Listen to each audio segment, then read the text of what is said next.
Howdy, Dennis Bradford here. Let's think some about being, feeling, and doing better. Is this the best possible world? Could Leibniz have been correct?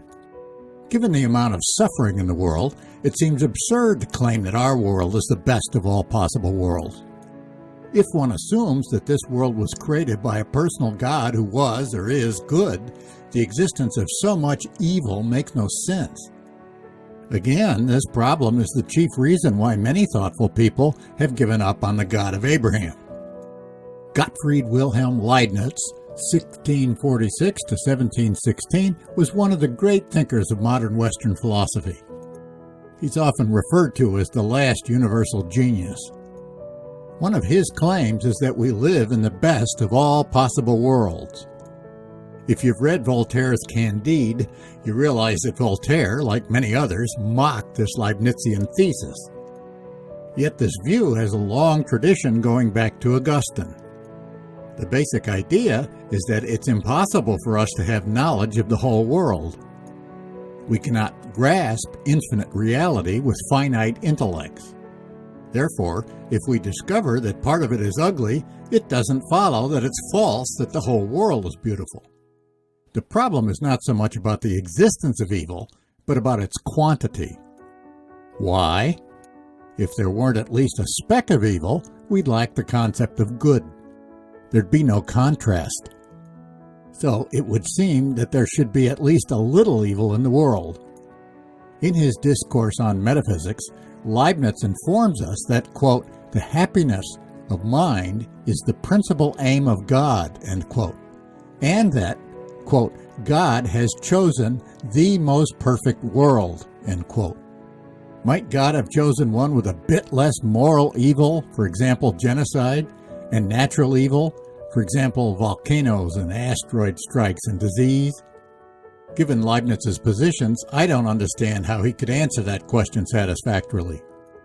To use the scale of consciousness previously introduced, like most great philosophical thinkers, Leibniz's fundamental problem is that he's stuck in the 400s.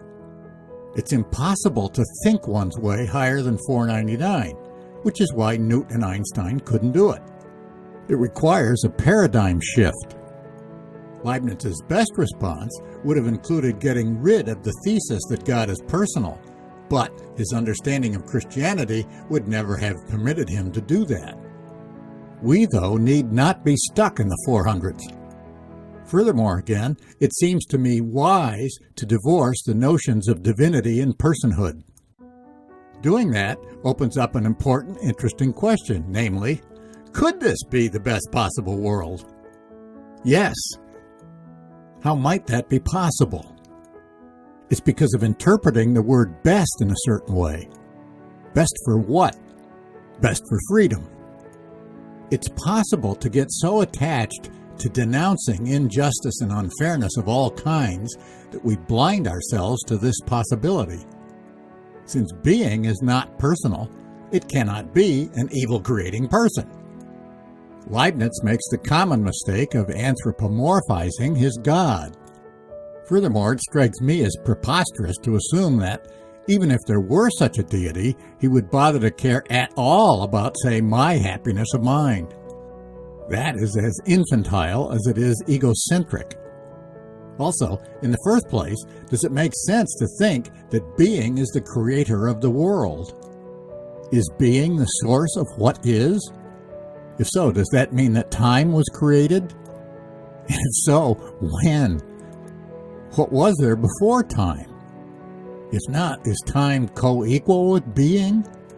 Or is it false that time is real? I intend to return to this in a subsequent video. This raises a fundamental topic that we've not yet considered in this playlist, namely the topic of causation, of cause and effect. I also intend to return to this topic later in this playlist. Leibniz comes up with an extremely interesting take on causation. In his world, there are an infinite number of individual substances or monads. We need not consider his ontology here, except to note that each monad acts according to its own unique pattern of unfolding, and in so doing it is nevertheless in perfect harmony with the unfolding of all other monads. So, although it seems that we live in a world of causation, the truth, according to Leibniz, is that our world is actually one in which God has designed a pre-established harmony. I think Leibniz is close to an important insight here. We've seen the fundamental distinction in the world between the objective domain, which calibrates from 1 to 499, and the subjective domain, which calibrates from 500 to 1000. What if the objective domain is material, predictable, and linear, whereas the subjective domain is spiritual, unpredictable, and nonlinear? What also if evil, all pain and suffering, were contained only in the objective domain?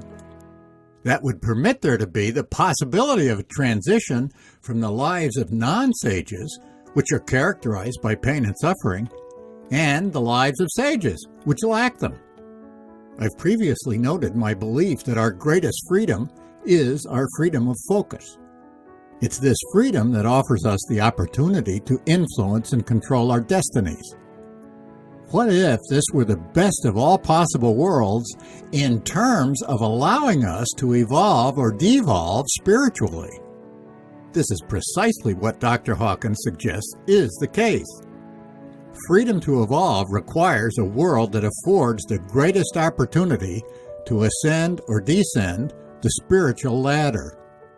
Viewed from that perspective, this is an ideal world, and its society is constituted by a wide range of experiential options, end quote. From I, by David R. Hawkins, MD, PhD. Spiritual development demands that we back up from involvement with the myriad contents of consciousness to identifying with the witnessing, observing consciousness itself. When we don't like what we're observing, though, the impulse is to jump back in to try to right those observed wrongs. Just witnessing pain and suffering can hurt a lot.